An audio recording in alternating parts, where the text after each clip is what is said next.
こんにちは、近藤瑞穂です。まだまだ暑い日が続きますが、皆さんお元気でしょうか？今回の内容はタイトルにもありますように、サイレントの4つの定義についてお話ししたいと思います。しかし皆さんもご存知だと思いますが、サイレントの定義という明確なものはどこにもありません。だからいろんな人が独自の見解でサイレントについて語っているため、様々な説が存在しているのが現状だと思います。そのため今回の内容はあくまでも私自身が体験してきたことと、2016年から数多くのツインレイのセッションを繰り返す中で見えてきた、サイレントの傾向をまとめたものであることを前提にしてお話ししたいと思いますので、その旨ご理解いただければと思います。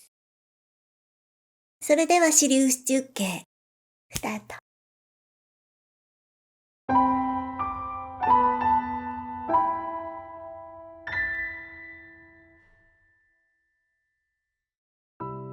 サイレントは文字通り沈黙の静かな状況で、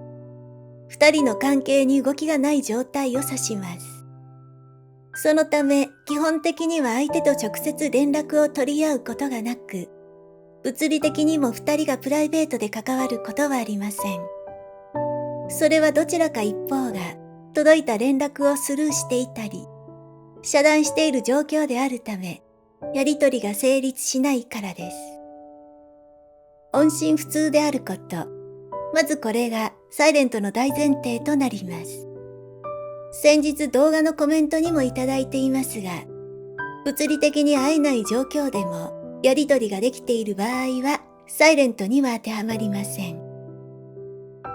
これはご質問いただくことが多いですが、サイレントとは二人がプライベートで一度結ばれてから離れた状況を指します。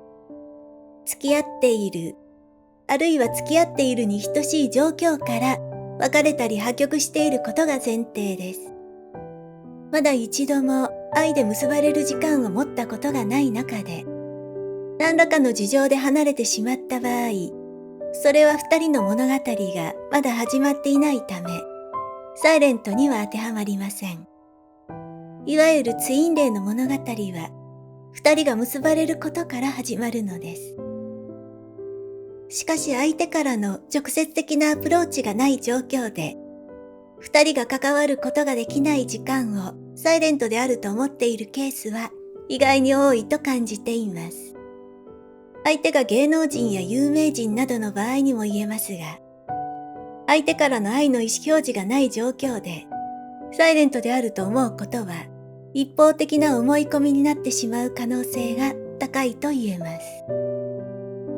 す。サイレントとはどれくらいの期間を指しますかというご質問いただくことがありますが、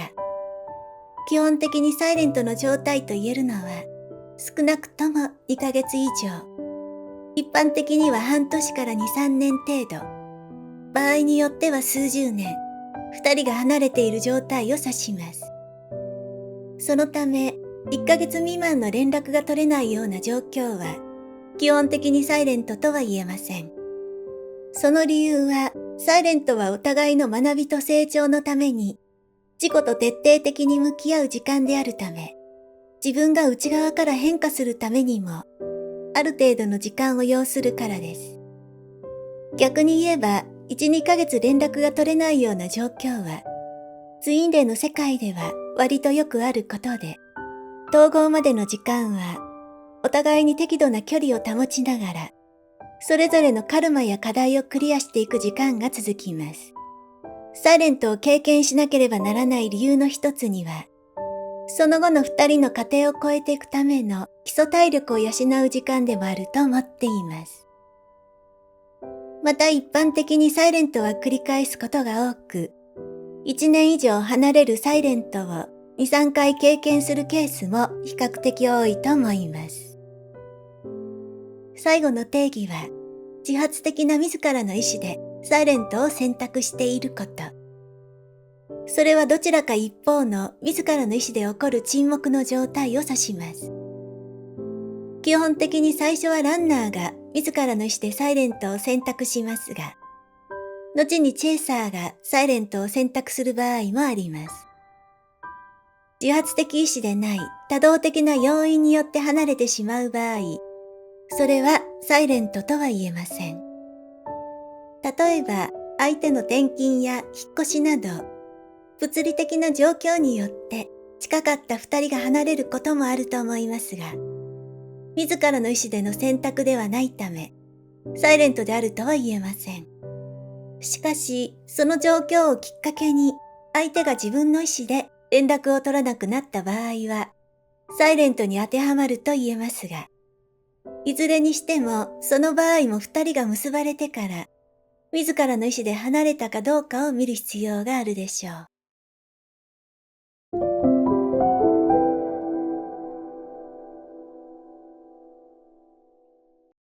以上です。サイレントの定義について重要な項目をわかりやすくまとめてみましたが、いかがでしたでしょうか。サイレントはとても辛い時間ですが、これまでの動画でもお話ししたように、この時間があるからこそ、ツインレイの愛は純度の高い思考の愛となっていきます。サイレントを経験しないツインレイはいるのでしょうかというご質問をいただくことも時折ありますが、私的には期間の長短はあるものの、サイレントはツインレイプログラムにセットされている必須過程であると思っていますし、完全に離れている時間があるからこそ、完全な統合を迎えられると思っています。それでは今日はこの辺りでシリウス中継を終わります。